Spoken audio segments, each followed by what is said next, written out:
thank you very much for joining us this evening. This is an Art History in Focus London Art Week talk, and it's on the Académie Julian in the late 19th century and its influence on women artists internationally. So the talk tonight is going to be recorded. So if you'd like to watch it again, or if you know someone who can't make it tonight but would be interested in the subject, please check the London Art Week website in a couple of weeks and it will be uploaded then. So, as we all know, the role, the importance, the place of women in art history is a topic which has been addressed with a renewed focus over the last few years, deservedly so, and much has been done. Many exciting things have been discovered and many great artists have come to greater prominence. And I think the Académie Julian is really an integral component within that narrative, particularly when looking at French art history and also when looking at female artists in the late 19th century.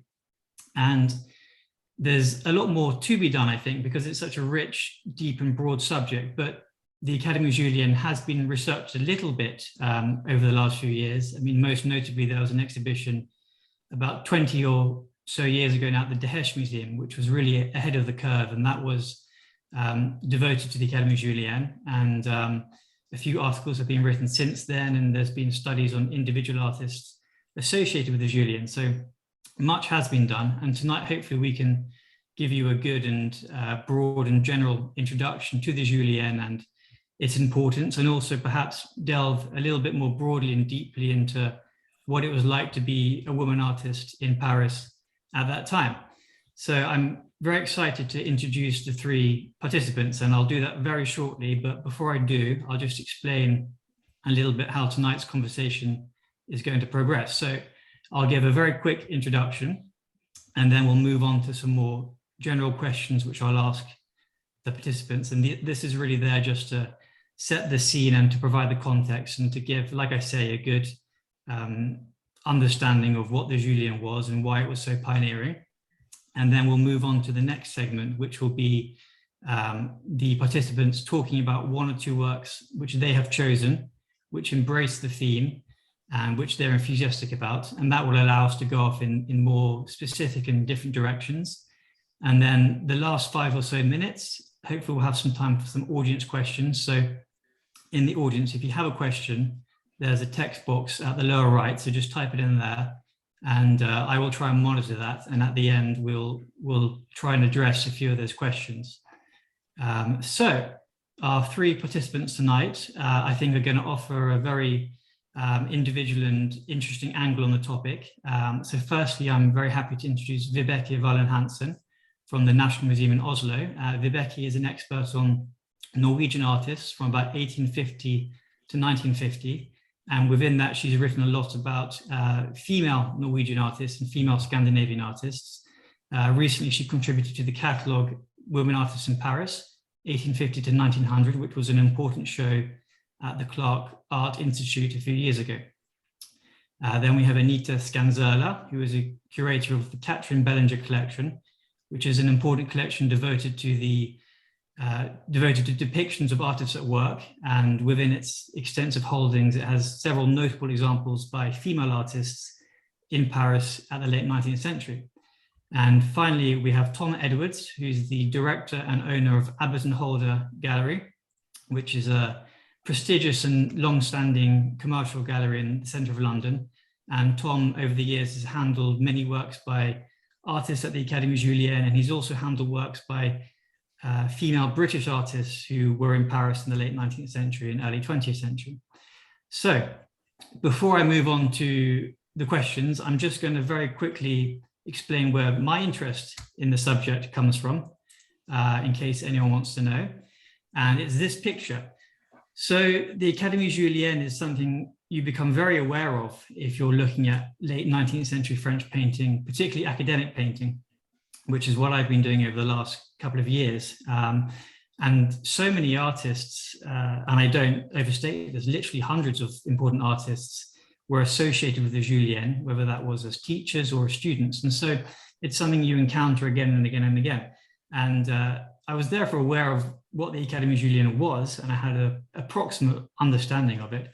but I still hadn't really appreciated its importance, its crucial role really in the promotion and education of female artists. And that changed last year when I found this picture, which I'm happy to say is now in the North Carolina Museum of Art. And it's well, I won't dwell on this picture. There's a huge amount to say, but suffice to say it's important for the topic because it's one of only 2 known depictions of a female-only live class in progress at the Académie Julian. And there's a self-portrait at the left, there's an inscription.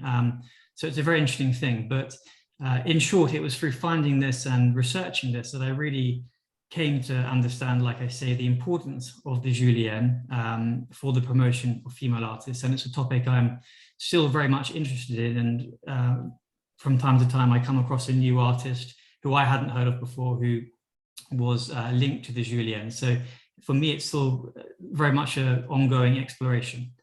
So let's move on to the questions. And the first question is this. The Académie Julian was founded by Rodolphe Julian in 1868. Prior to its founding, what were the educational opportunities for women artists in France and indeed Europe? So perhaps Anita, if you're happy to, you could start us off with this, please. Yes, thank you, Will. Absolutely.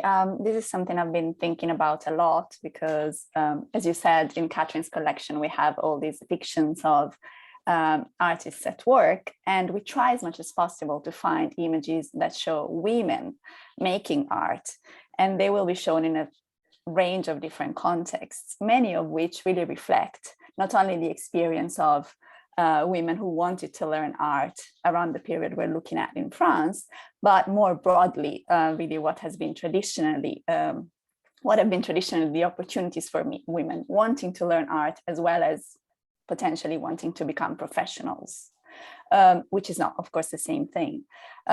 We have, of course, the family workshops. So many of us will know the example of Artemisia Gentileschi in Italy, but of course in France as well, we had many women who either were daughters of artists, who were wives of artists, or sisters, and had that way the opportunity to learn the trade and often contribute to the production of the workshop, whether or not their name was in any way acknowledged, which is in most cases not what happened.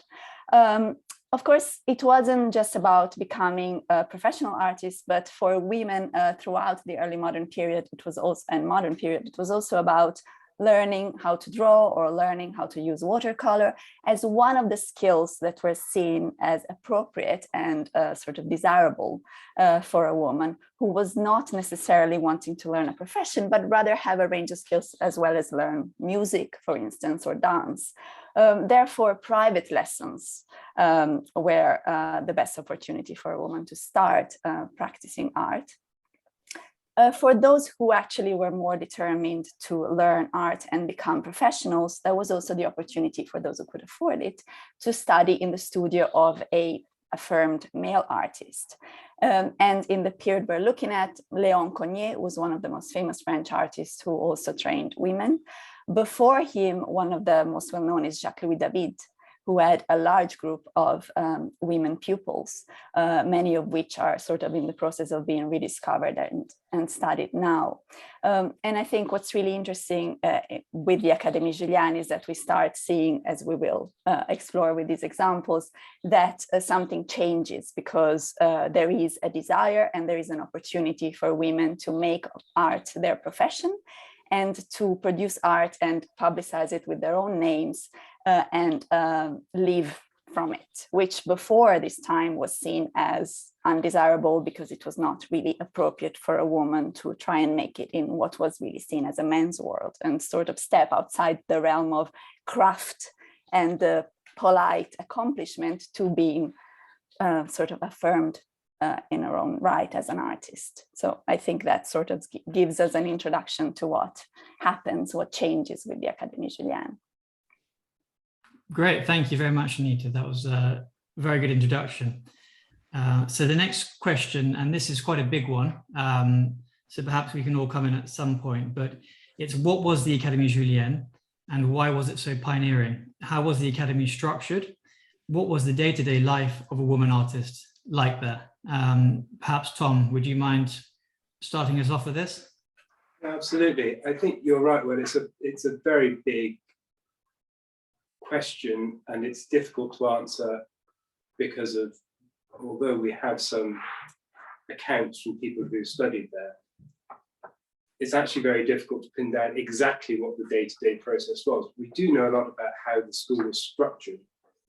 It started off as a single premises, which had, to begin with, atelier which took on men and women, importantly, mixed together, but in fact quite quickly became segregated.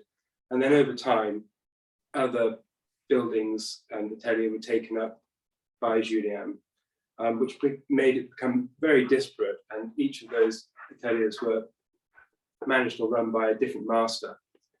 It was unique, not quite unique, but it was unusual in the way it took on women, but also in the fluid way in which you could attend. So you didn't have to pass any examinations or produce any work to join. You simply had to pay, and your attendance itself was very fluid. You weren't expected necessarily to attend the certain classes and hours.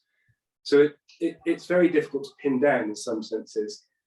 What we do know, of course, is that there were these ateliers which people became very committed to and to the masters, and attended, if not on short courses during the day, but often long into the evening, and then were visited by the man always who ran the atelier, who would give guidance what they were doing.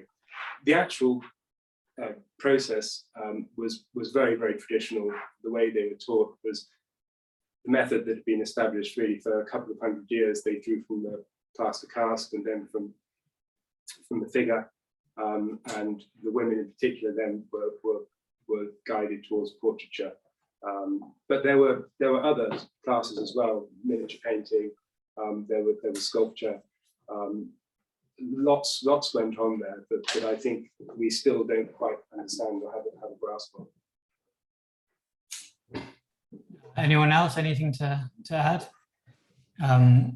I think I'd say also myself that one of the really important aspects of the Julian was the quality of teaching. In a way, it was set up to, I think, mirror the École des Beaux-Arts, which of course in 1868, when the Julian was founded, didn't accept women, and that changed in 1897.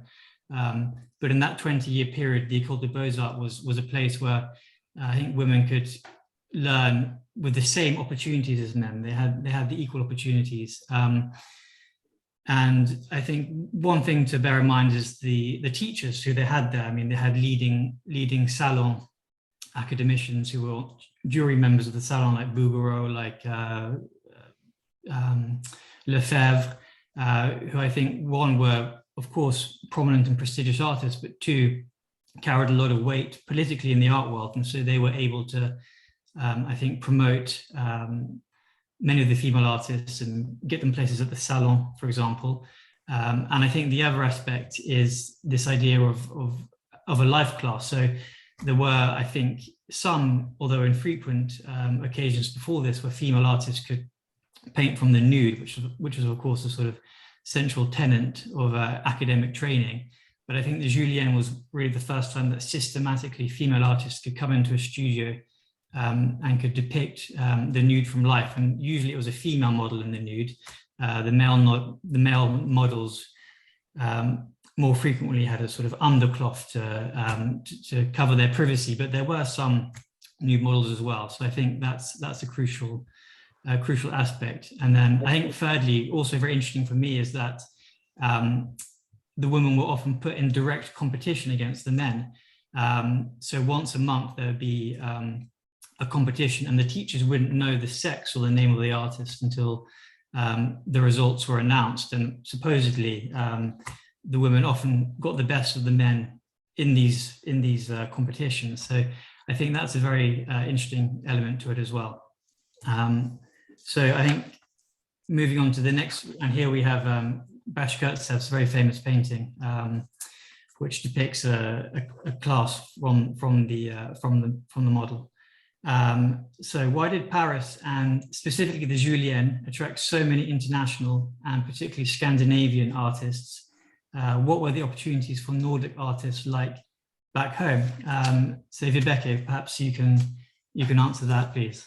Yes, of course, also the first question, why did Paris attract people? That's not so difficult to answer. I mean, Paris was a huge city with museums, and you had galleries, and you had, of course, the Paris saloons and private galleries and exhibitions, all the milieu. And for the Nordic artists, this was very different from their home cities and the art milieu back up in the Nordic countries. So I think here they could meet colleagues from all over Europe, and it was also the social life, the public social life, the cafes, everything, the discussions, and the critique, and of course, as I mentioned, the saloon was very important, at least for everybody, I think. But this is something that very many of the Nordic artists, both male and female, the dream was to have their painting on the saloon, to see their paintings hanging there along with all the other artists, and be a part of the European art history here and now. So that was that was why Paris was so attractive. And of course, then also this the opportunity to get a professional education. As you mentioned, that for instance, Académie Julian gave a very good lessons, and it was very professionally run, the school. So for these females, they could learn anatomy, for instance. You find some of them mentioned this, that's something very that was something that was not so easy back home in the Nordic countries, but here they could draw after models. So and they also got this feedback from professional established artists that you have already mentioned. So yeah, so and to your question about you also asked about the opportunities back home in Scandinavia, or I say the Nordic countries, because then we also include Finland, you know. So actually there are very often one think about the Nordic countries as one entity, and of course there are many similarities both in politics and culture back then and also today. But when it comes to the art scene and the possibilities of education for females back in this end of the 19th century, it was some differences actually between the Nordic countries. On the one side, you had Norway and Finland, which at this time didn't have an art academy at all, while Sweden and Denmark, they had royal academies for painting and sculpture, which was established already in the 1760s. So in addition to that, Denmark and Sweden, they had much bigger population, and they had royal families, and they were more, in general, more rich and educated people.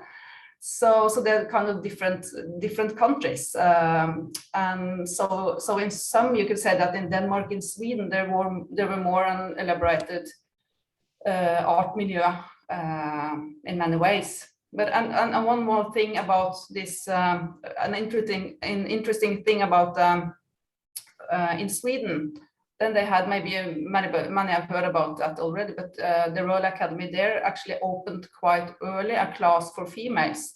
That was already in 1864. So then when you came to around 1870s, there had already been about 100 females going through this educational system. So then in the beginning of the 1880s, to be a female artist in Sweden was not, it was quite proper and respectable for a female in Sweden. So that was, and if you then compare to Denmark with their academy, they didn't open the academy for females before 1888. So that was quite a big difference.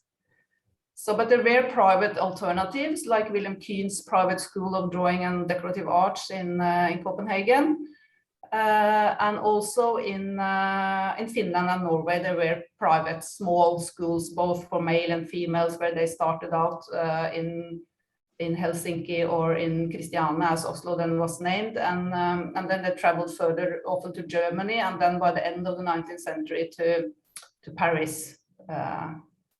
So yeah. And would you say that the Académie Julian and more broadly spending time in Paris for Nordic artists, did that often launch them onto a successful career? Was that often the starting point of them going on to have success back home or a reputation more internationally? Yeah, I think that was very important, but not so many of them had internationally reputation. Maybe many of them exhibited at the saloon and so on, but at least for the Nordic and now for the Norwegian milieu, then many of them they lived in Paris or Berlin or different places in Europe, but then they came home to Norway, and that was an issue to establish. They wanted to establish an art milieu back home, so that was very important for many of these like Christian Krogh, Edvard Munch, Erik Wernskjold, several of these artists. So they also established their own art saloon back in Christiania. So that was also important. So, but of course, and Paris was, and even though, but they lived, or they lived, some of them lived for some years in Germany or France mostly. And when they moved back home to the Nordic countries, then they very often traveled to Paris or other places, big cities. I mean, to see all the collections, the museums, and all these things going on there. That was necessary to get inspired. Thank you. I think it's interesting from my point of view, looking back at the Attinger we looked at the beginning. So this is an artist who was clearly very talented and who exhibited at the Salon, but then who married in the early 1890s, and after that her art career essentially tailed off. So I don't know whether that was because attitudes in France were more misogynist or a bit more archaic, but in the Nordic countries, did you find there's a lot of support from the husbands of the artists in terms of their careers, or did they also face some sort of resistance? I mean, I mentioned that because I know Mina Karlsson Bredberg, for example, who's an important Nordic artist. Her career, as I understand it, faltered when she married because her husband was quite against her painting. And then when her husband died in, I think, 1918, she sort of had a second wind and started painting and drawing again regularly and almost had a second career. Is that something that's quite recurrent or not? Yeah, that's a very interesting question, a very important thing you asked there. And it was also the same for even though in the Nordic countries, they got a lot of support. And many of the males, they supported the women's emancipation and so on and so forth. But when it came to the social structure didn't function when they came home and they married. And even though they married artists, then it was like it was the career of the man that was prioritized.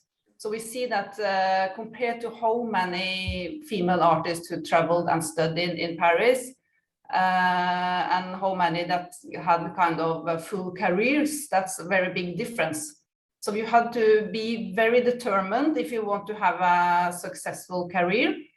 But of course, it has been also this history that Anita touched a little bit about on that lately in our time we have been looking into art history, back into art history, and found more women than we first thought.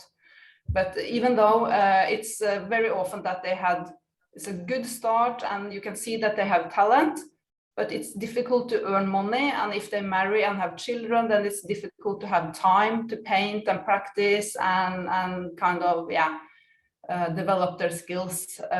So that's also typical for the Scandinavian and all the Nordic countries.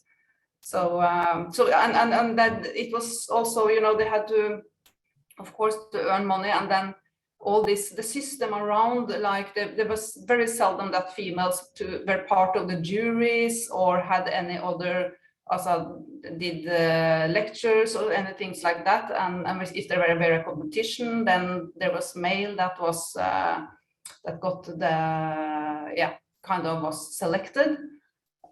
So this is it was the structure didn't help them, so they had to work really hard. And like Harrybakker, like I'm going to talk about the artist I'm going to talk a little bit more about later, she never married. She just decided that I want to be an artist, and I think that's something that's common for many of these women that succeeded, really had a big success, that they did not marry, and they was just focusing on painting or sculpturing. Great, thank you very much. That was fascinating. So the last question, and I must admit I've got a bit behind with my slides, so I don't know if I'll be invited back as a moderator because I'm falling behind, but this is a great photo, which we'll have to gloss over quickly. And here's Mina Karlsson Bredberg, who I mentioned. This is actually in Sweden. This is a rather charming and fascinating picture of a sort of a moment in the classroom, but outside of the painting. And then moving on to my last question. So outside of the Académie Julian, and Vibeke, you've touched upon this just now in terms of Nordic art schools and opportunities, but outside of the Julian, what were the opportunities for female artists? Were there any other art schools in Paris or in other parts of Europe, such as London, where female artists could receive education to a high level? Tom, maybe you want to talk about London? Well, Paris did have, at almost exactly the same time, the Colarossi was set up by a sculptor, and I think it's almost exactly the same date they start allowing women into I think in the first stage is a mixed class, actually, like with the Julian, to draw from the model. In London, there's the Slade, again, almost exactly the same date. It's the first seeds of the idea are 1868, but really it's 1871 that it's up and running properly. So lots of the women who went to the Julian or the Colarossi or others in Paris later in the 19th century, they had actually come from the system. Many of them had come from a school which had allowed them to paint from the model. So that it wasn't entirely unique, but there is certainly something about the Julian which stands out, isn't there, Will? And I think you were right in mentioning those teachers. There was clearly a reason beyond Paris to go there. It became a little bit of a box ticking exercise, but the people who taught the Julian, people wanted to train under, and they obviously got a certain level of attention, which helped them thrive and which made them want to go back. But Yes. it wasn't new. Yeah, no, I was gonna say, I think, the other academy that we know was sort of open in Paris at the same time, the Académie Carmen or Whistler's studio. Yeah. It's interesting as a comparison because that's precisely the opposite problem with Whistler. His personality is such that it doesn't allow for that kind of structure that Julian puts in place with all these different artists teaching. And in fact, the Academy only lives for 2 years because it doesn't quite hold as a structure. And I think Julian's ability to not have his own personality take over and to allow pupils to actually cultivate their own personal styles rather than try and emulate a master's style. That's what's really modern about the Académie Julian. It's a strange contradiction as well, isn't it? Because looking at the works, there is definitely a house style, and there, we talk about it in those terms that it was very fluid and it was progressive in the way that it allowed them to develop. But actually, they were still working what was a very regimented system. It's very easy to equate it with art schools now, but they still had to go through very, very sort of set pieces. And I don't know if you can go. Are you allowed to go back as a moderator, Will?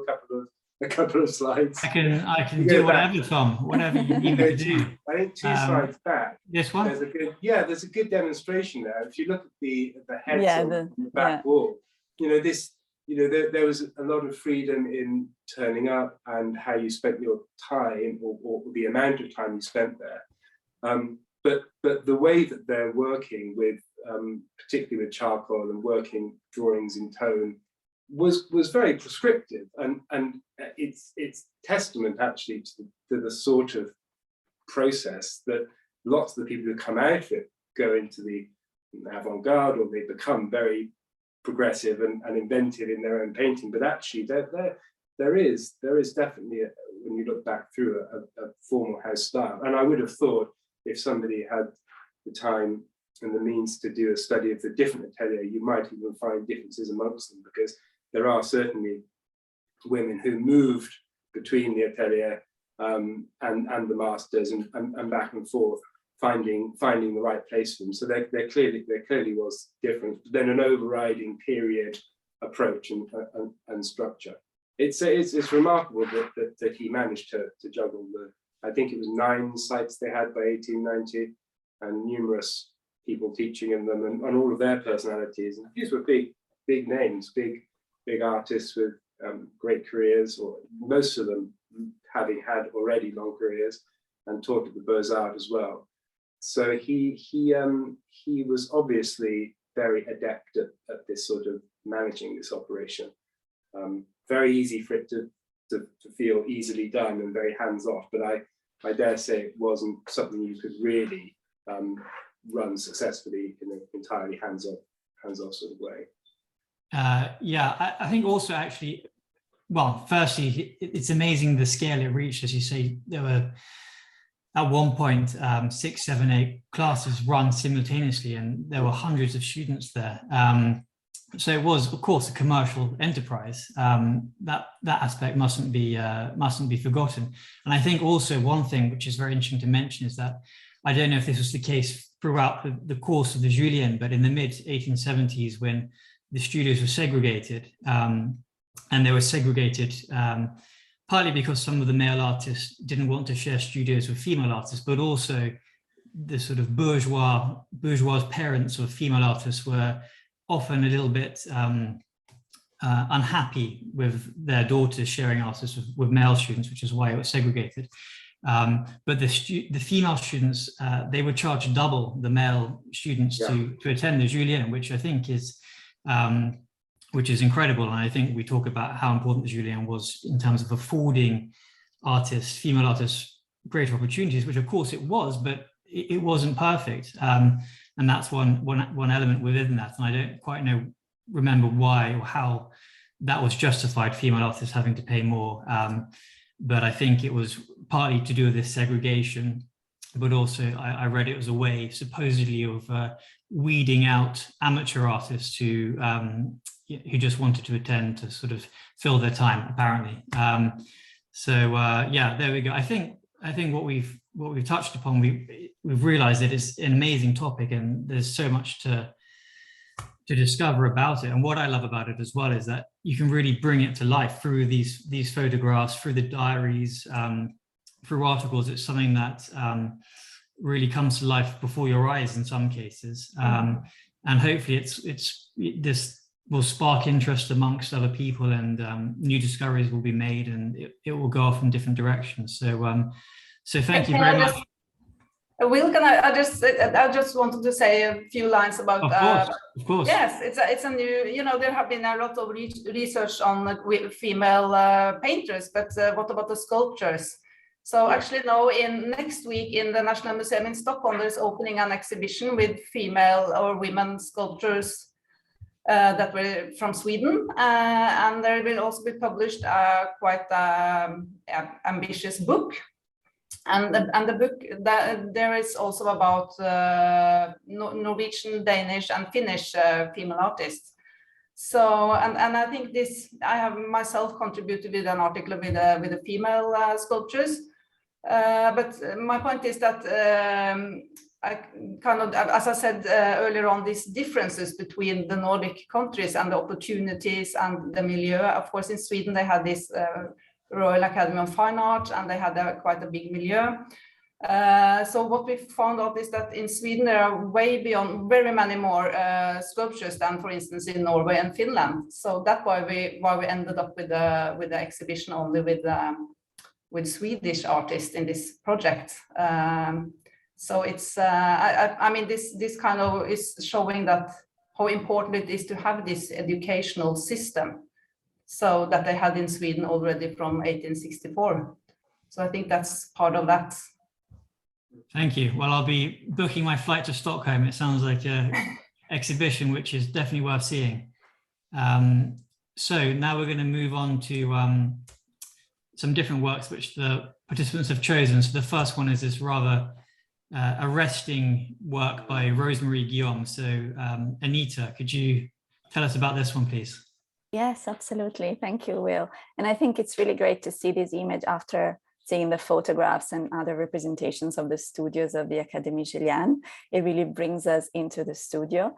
So to say something about the artist, Rosemary Guillaume, she's not a household name in any way today, unfortunately, but we're lucky enough to find it in the documents relating to the Academy, so we can trace a bit her experience and career there. She was certainly one of the very talented students of the Académie Julian, and we know she was enrolled there between 1889 and 1897, and went on to actually teach from 1899. We know around 1890, Julian opens another atelier only for women, the studio in Rue de Berry, which is just off the Champs-Élysées. And this is probably where this representation of a woman artist is set. You can see in the background the casts of faces, which are a typical fixture of art schools. And we also find these in some photographs of the Rue de Berry studio. So Rosemary Guillaume, as I said, she was a very talented student at the Academy, and we know this because she won more than once the competitions. We talked about this spirit of competition within the Academy that was really cultivated and supported by Julian. And more than once, her works sort of received accolades. And we know that she really established her name as a portraitist and was particularly talented in watercolor and pastel. All of these things are not at all unusual for a woman.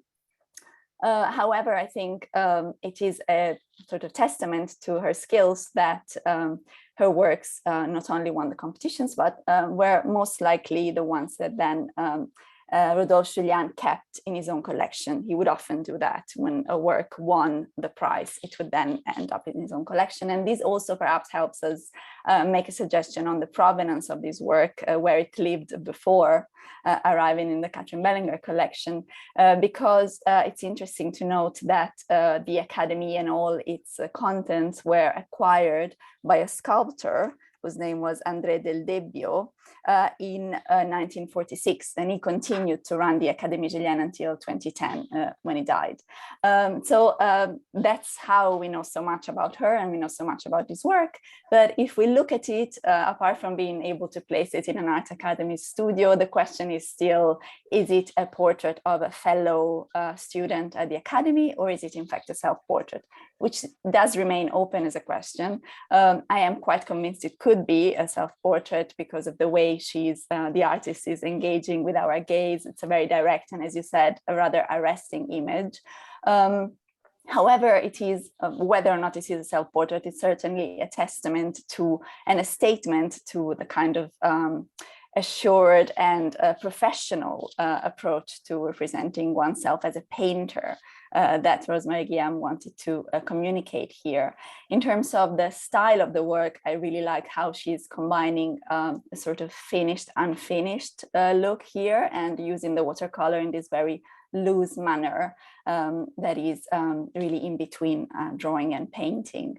As I said, it belongs with a group of works in the Katrin Bellinger collection, and please do explore our website if you want to see it in context. And it's a kind of work we really like to bring in to really discuss how women become professionals and how portraits and self-portraits of women at work can help us understand better how they saw themselves as artists. Thank you. Thank you. That was fantastic. So we're going to move on now to two works by Harrybakker, which have been chosen by Vibeke. So Vibeke, over to you. Yes. Yeah, Harrybakker, maybe, or she's not so well known outside of Norway, but within Norwegian art history, she's one of the most interesting and successful artists, I would say, in her generation. And if you also take into account her reputations up until today, is very popular. She's very popular. So, and she's best known for her for painting interior scenes, like you see here in this painting Solitude, from painted between 1878 and 1880. So kind of private homes became kind of her studio. She always painted in the place, not so much in a studio. But she also painted the landscapes and some portraits and yeah, church interiors, but mostly these private homes. And I think she's, you can compare her with, for instance, Wilhelm Hammershøi, Helene Skjerfbæk and Carl Larsson, which is more, I think they have more an international reputations today. But together these artists, they develop motifs from private sphere to be one of the most interesting and substantial themes in Nordic art in the 1880s and 90s, I think. So, but what I wanted to focus on today is Harrybakker and Paris. Bakker established a strong connection with Paris. She lived there for 10 years. She moved there in 1878 and stayed until 1888. Then she resettled in Norway in the 1890s, and then she had been living out abroad for 15 years, first in Munich and then Paris. So, and then when she came back, she, as I mentioned earlier on, this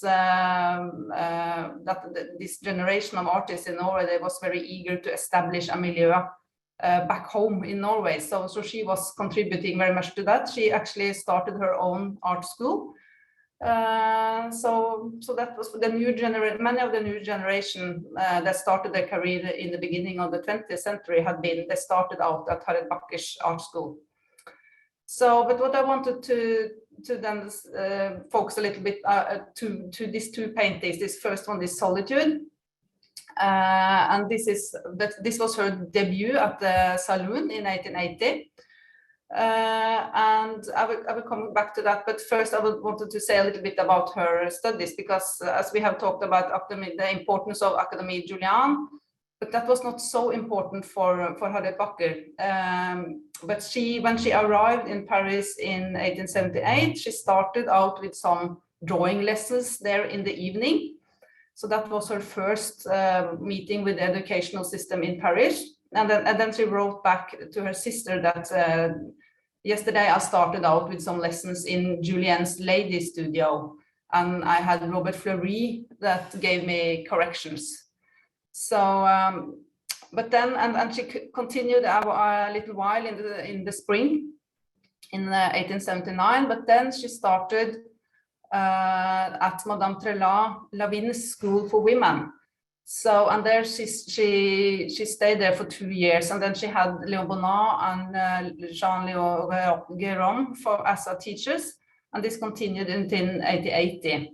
So, so this was very important for her, and Madame Trellat was very supportive. So there is, Bakker tells this story that the school was quite expensive. I don't know what was the fee, but she's telling that this was she couldn't afford it. And then she told this to Madame Trellat, that she couldn't afford to be a full-time student. And then Trellat probably saw her talent, and he wanted to help her. She wanted to help her. And then she asked her to bring a photograph of one of her earlier paintings so she could show them to Bonnat and Jérôme. And she did, and then they said, this looks great, but we want to see you, we want to observe you while you're drawing in the class. And they did, and according to Bakker, then when they saw the drawing and was looking at her working, they said très bien. So they was very content with her work. And so the result of that was that Trellat gave Bakker a free space in her school, and she got free teaching also from Bonnat and Jérôme. So that helped her, of course, a lot. And to come back to this Solitude painting, then the debut on the Saloon. So in the winter of 1880, she took this painting brought it to the studio to Bonnat, and he was very positive and advised her to try to get it exhibited at the Saloon that year. But he said that you have to bring in a figure, because this painting first when she had painted it she painted it in Germany, and then it was an empty interior. And he said that you have to bring in a figure, otherwise they will look upon it as an unfinished work.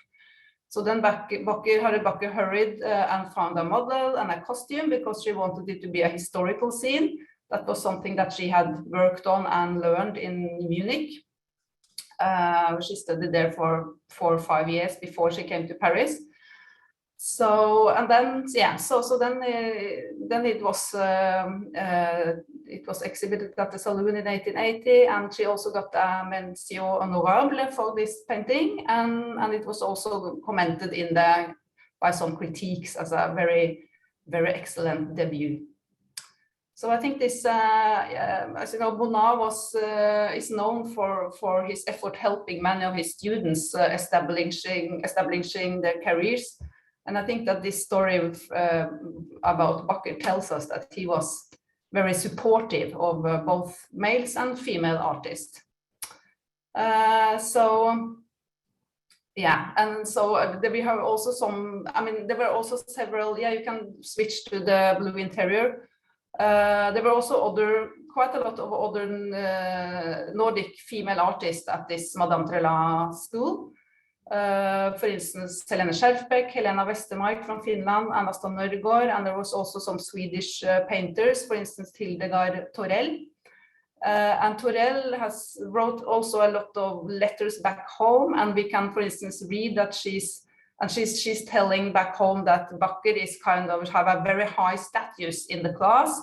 And when in the morning, then Bakker and a few promising students, they were allowed to choose the best seats. As we have seen of some of the images that you have showed, Will, there was quite crowded in the studio. So then it was a positive thing to be the first one to choose your place this working day. So that's interesting view into how things functions in the schools.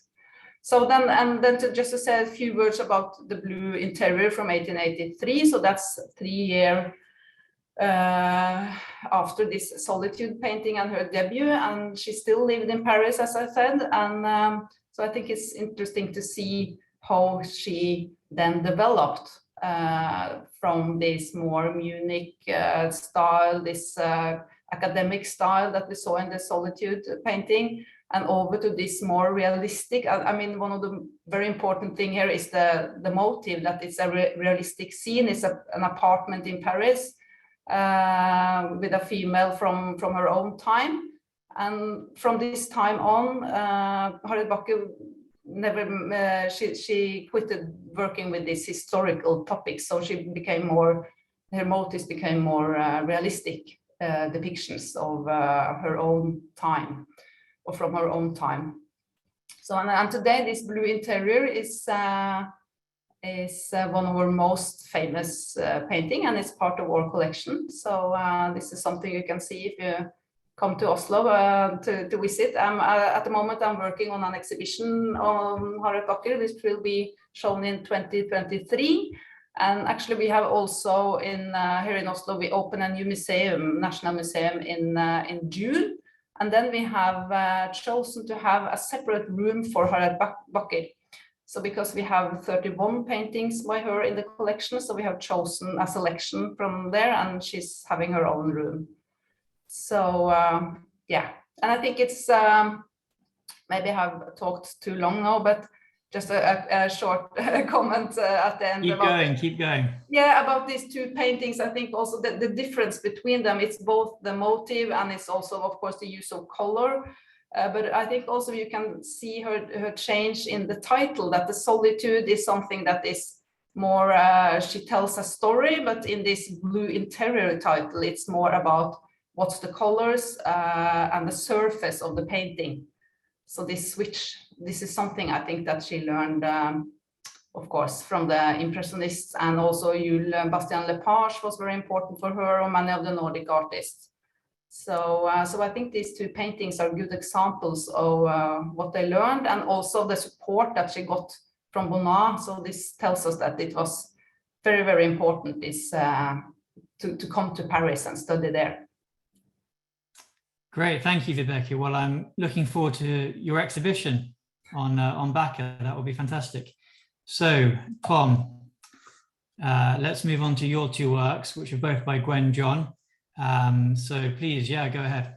That's right. I've chosen this picture really because I thought it told a bit of a story of three young women who went to Paris together in 1898. The two people you can see there on the left is Gwen Salmond, on the right, Ida Nettleship. The two women there and Gwen studied at the Slade together. So they'd come from a school and a system where they were very much involved on equal terms with men, although like the Julian, the classes were segregated.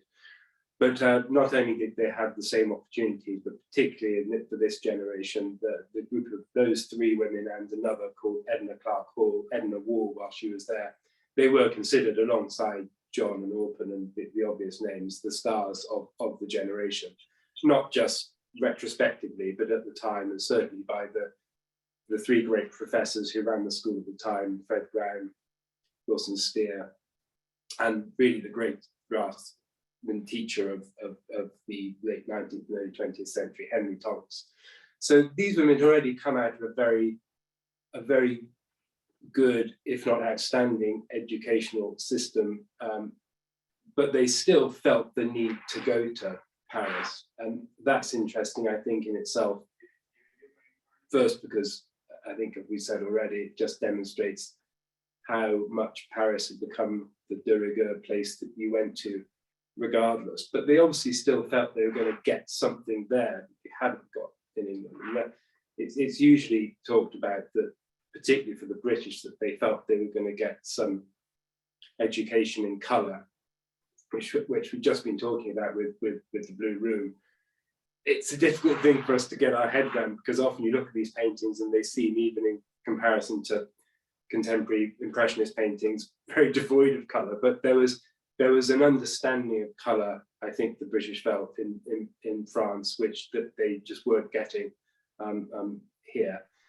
And also there was the pull of the teachers. And in the case of these three, it was undoubtedly Whistler. Whistler was God to everyone who was at the Slade, really, in the 1890s. I think they would have gone anyway, but the three friends travelled together to Paris in 1898. The two Gwens, Gwen Salmond and Gwen John, they go to the Académie Carmen, which was run by Carmen Rossi. She was one of Whistler's models. Whistler attended, I think the idea was twice a week. I think part of the problem with the school and the reason it was so short-lived was they had to deal with Whistler, and there were long periods where he wasn't there at all. But he was the motivation for them to go there. The third woman, Ida Nettleship, it's a bit unclear. She was at the Colarossi, certainly, and some accounts say that she was at the Carmen as well.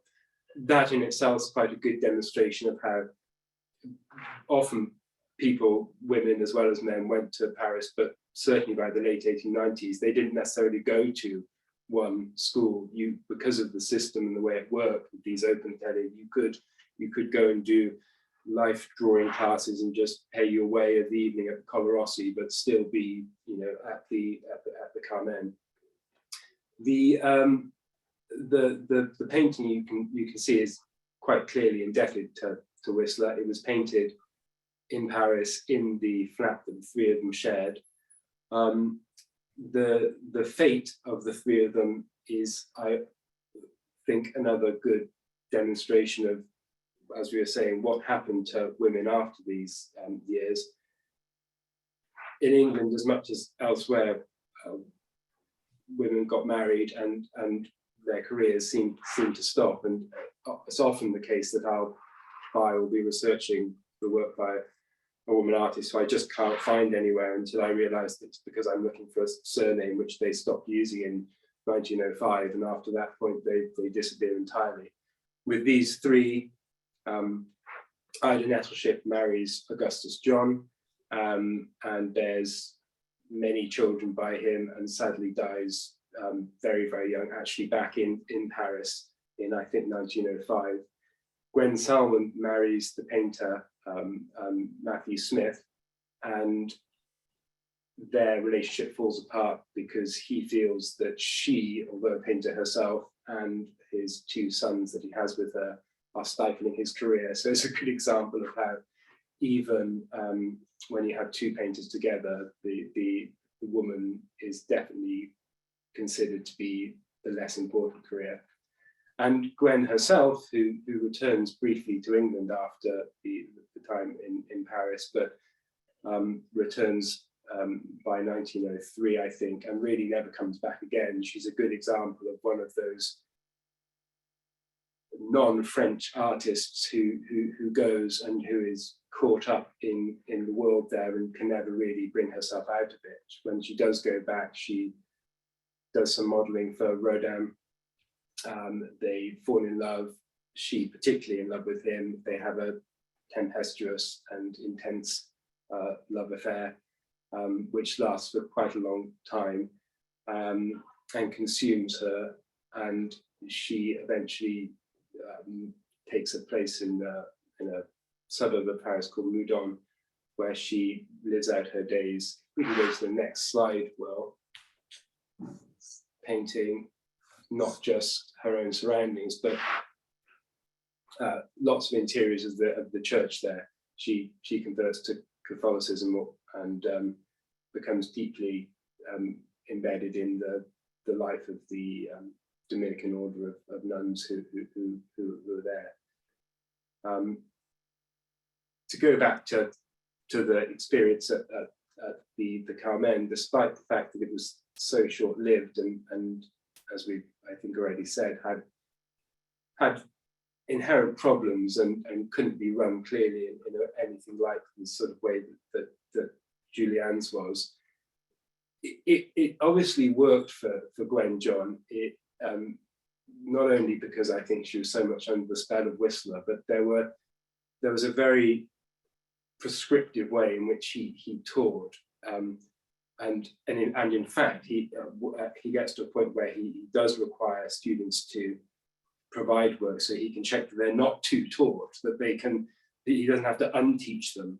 But the very prescriptive way in which he teaches to paint with tone and colour just clearly worked for her very, very well. So although she'd come from a system which had taught her the great fundamentals of drawing, very different to the Parisian one, drawing principally with line and not with tone, she clearly found in him and his very prescriptive way of teaching something that worked for her in a very formal way, apart from anything else. There we are, yeah, three very different characters who go there together and have three very different fates. Thank you, Tom. Well, that was great, I think, to see those 5 different works and to hear about some different artists. So I think, well, we're meant to have a few questions. I mean, we've kind of come to the end now, but I don't want to shortchange the audience, so I'll try and ask a couple of questions. So let me take a look. We've got a few here about the cost of the Julian, which we've sort of covered a little bit, were there grants, how much did it cost? So I think it was 40 francs a month for the Julian, and they were provided with, of course, tuition for that and access to the studios and access for a model. As I say, I think the female artists had to pay double that, and I don't know how it changed over time. But I think that's, of course, not cheap, but it was relatively affordable. I mean, you wouldn't be able to attend the Julian or probably another class if you're from the sort of working or lower classes. I think you probably have to be solidly middle class or bourgeois to be able to afford that. And certainly if you're an international student, to be able to travel to Paris, you probably have to come from a reasonably affluent family. Tom? Sorry to interrupt. I was just I didn't mention that the Carmen, Whistler was very keen that the fees were the same for the men and the women. And as you were saying, with that group of women that I've been talking about, Gwen Salmon did in fact pay for Gwen John, So it's a good example of the sort of, she was from a better background and she could afford to help her friend through it, just as an example of how you might go about putting your way through it. So. And Vibeke, were the Nordic artists often from reasonably affluent families? Do they have a sort of typical background, or is that not correct to say? Yeah, as I touched a little bit upon, it was not that many rich families in Norway at that time. The population was quite small, and we were still under the rule of Sweden up until 1905. So we didn't have that much of an aristocracy or bourgeois, but it was growing from the 1870s and onwards. And so it was kind of a mix. But of course, they very often came from educated, but it also started to be more working class by the end of the 19th century. So it was a mix, and they got grants from the government. They could apply for grants. So many of those Norwegian artists, they got grants to travel grants, like also Edvard Munch. That made it possible for him to go to Paris the first time, for instance, and also Harrybakker got grant and so on. Thank you. And then maybe one last question. Anonymous attendee asked, did the Academy also seek to encourage their female students to experiment with developing artistic movements such as surrealism that developed after the First World War? It's quite a good question. I don't know if personally I can give a good answer to that. I'd say the Julian, as we mentioned, continued well into the 20th, well, it's still going, so it still exists. So the Julian continued, but I think it became less prominent because it was sort of grounded in a very traditional 19th century way of teaching. And of course, with the rise of avant-garde movements, it sort of fell out of favor, I think. That's my understanding. I don't know, Tom, at the Slade, whether that was a bit more progressive. Well, I'm not sure. I think that that's what Paris gave you. I think that was the pull of Paris. I think that what's most interesting is that we seem to feel or often think about the avant-garde and those movements as very distinct from the academic tradition, whereas I don't think there was as much trouble at the time with feeling that the grounding of an academic training, no matter how much one reacted against it, provided the grounding with which to go on and do those things. And that's of course the case when you look at so many artists from avant-garde movements and their early works, where they were very adept at doing what you expect to do at the Julian. Personally, I can't imagine that Bouguereau would have made you go off and necessarily look at other schools. I think that their concern was to give them what they felt were the tools of the trade to go on and do your own thing. The culture of the place seems to be, doesn't it, by almost all accounts, that there was a feeling that you were encouraged then to go off and be more expansive. But as we've said, I think that the training itself was very traditional. Yeah, I mean, it's interesting, isn't it? It's difficult to know how direct the correlation was between the Julian and some of the changes that happened in France from the late 19th century. So, for example, in 1897, female artists are let into the École des Beaux-Arts for the first time, and in 1903 they're allowed to compete for the Prix de Rome, which sound like very big things, but actually by that time, the late 1890s, the Prix de Rome, the École des Beaux-Arts had become less relevant. And if you look at the leading female artists, I generalize, but by and large of the early 20th century, they weren't looking at the Académie Julian. They weren't, certainly in France anyway, learning at these schools. I mean, Marie Laurencin, for example, I'm sure there's many others. So it's sort of very important, I feel, for sort of a 20-year period from maybe its founding to the late 1890s, and then the Julian and probably all these other more academic training grounds kind of fall away a little bit. So there we go. Unless anyone has any summing up thoughts, I think we've reached the end of tonight's discussion. So thank you all very much, Vibeke, Tom, and Anita. That was fascinating. So I hope the audience enjoyed it. And like I say, it's going to be uploaded onto the London Art website in a few weeks, so you'll be able to rewatch it there if you want to. Maybe once is enough, I don't know. So just one final thing to say, which is that please join us for our next event, which will take place on Wednesday, the 16th of March. And that's going to be on the Grand Tour, the Two Horaces and the Court of Florence at Strawberry Hill. So once again, thank you very much, and hope you can join us for that talk.